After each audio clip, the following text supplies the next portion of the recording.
This may seem like my story, but it's not. It's about my people, the Nubian people.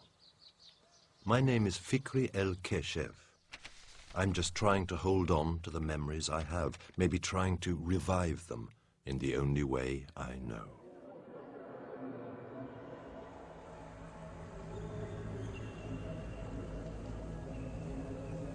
In 1952, the monarchy was overthrown and Gamal Abdel Nasser with his military regime took over. One of his greatest projects was to build the Aswan Dam in order to provide electricity for the entire country. It was meant to push Egypt into the 20th century. The largest man-made lake in the world was created, and everything south of it was flooded. The Egyptians called it Lake Nasser, the Sudanese Lake Nubia. 46 villages were moved to Komombo, 46 Nubian villages. 100,000 people transferred to a land that was no longer on the Nile. It was the end of Nubia.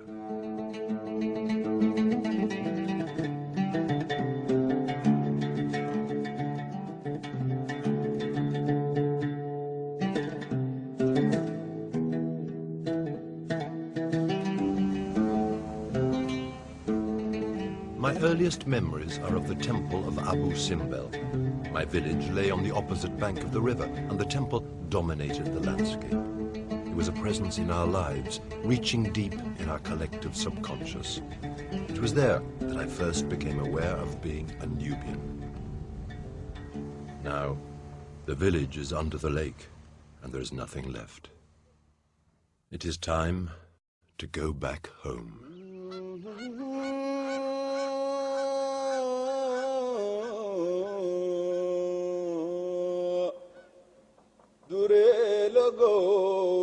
Gashade wenga to daris kella men jadene dure logo wenga gashade wenga to daris kella men jadene dure logo wenga gashade wenga to daris kella men jadene dure logo wenga gashade wenga to daris kella men jadene dure logo wenga gashade wenga to daris.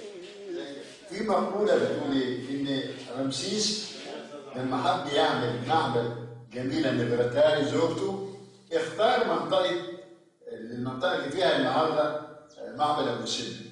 جمع الفنانين من الوادي كله وسكنهم في الشرق في فبريك اللي هي قصاد معبد أبو سمبل، وبعدين يعدوا كل يوم يروح يشتغل في المعبد، ولذلك طلعوا كلهم فنانين. النهارده أبو سمبل بتعتبر مركز الفن في النوبه خصوصا الأغنية. Since the story of the temple is also the story of my village, I went back there as a tour guide after my studies.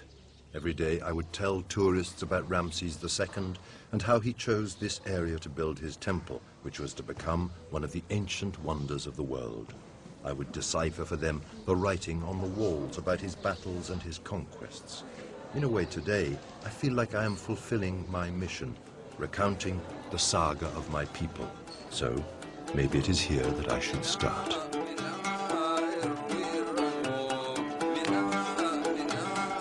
بعد التهجير حصلت فيها إضافات كتير. قبل التهجير كانت الحياة في منتهى البساطة وعايشين حياة رومانسية جميلة، أشجار ونخيل وعصافير وسواقي.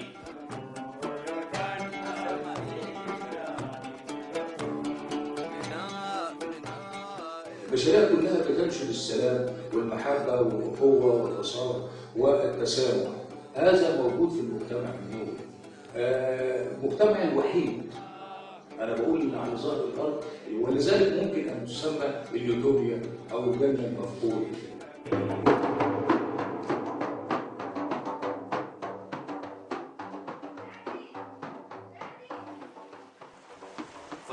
I was 9 years old when they forced us to emigrate. My land was lost forever. So I traveled the world searching for a haven to fill the emptiness I felt. But as the years went by, I realized I was losing ground. I needed to return. I sometimes wish that I belonged to the generations that never knew about our exodus, either dying before it happened or born years later. But I was born in this one, and feel that I have a responsibility to preserve our memories and our culture. I owe it to my family, to my ancestors, and to our children.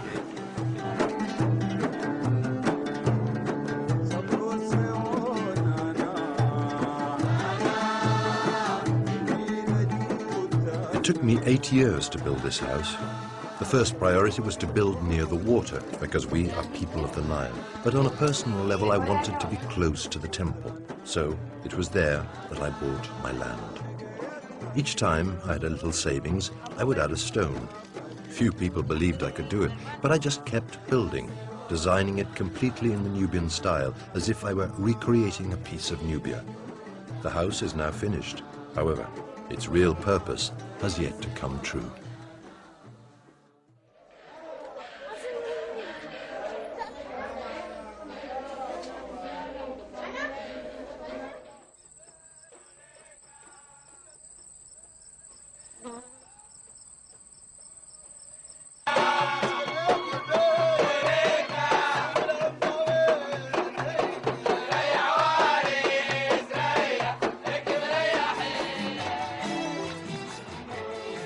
Looking at these people tonight and how they got together during the preparations, I'm glad I persisted. When they arrived from their different villages to give me a hand, it was already like the old times. Whenever there was any big occasion, people used to come from all over to help. This revival of our traditions was what I was aiming for. But this house has many more roles to play. I wanted to be a real cultural center with Nubian music, painting and books, portraying the way these people used to live and their history in the Nile Valley. It's not just about one night or one great party. شايف ان دور والدي في التعريف عن النوبة شايفه ان هو رسول بينقل الثقافة اللي هو عاشها أو الحضارة اللي هو عاشها بكل جوانبها الثقافية الموسيقية كل الجوانب الحياة العامة اللي كانت في النوبة القديمة بينقلها لنا كشباب. المفروض احنا هنستلمها منه وهنطلعها للجيل اللي بعدينا كمان.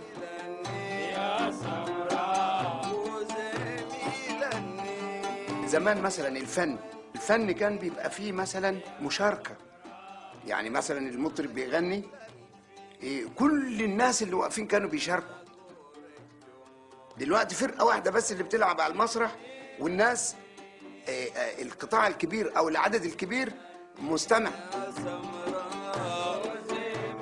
عن طريق الاغاني القديمة دي بيحاول ان هو يوصل لنا برضو رسالة، يعني المزيكا دي كانت كذا، كانت شيء من الثقافة النوبية الأصيلة، بس بدأت تنقرض أو بدأت تندثر لعدم وجود شباب بيحاول يتابع الحاجات دي.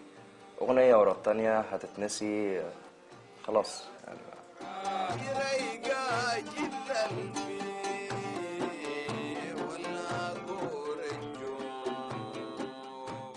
النوبة حياة بالنسبة لي أو حضارة. النوبة بالنسبة لي كيان، يعني طفولتي، صبايا، شبابي، كل حياتي. عشان أنا أجي أتجاوب مع المجتمع اللي بره أو المجتمع اللي رحنا فيه من الصعب.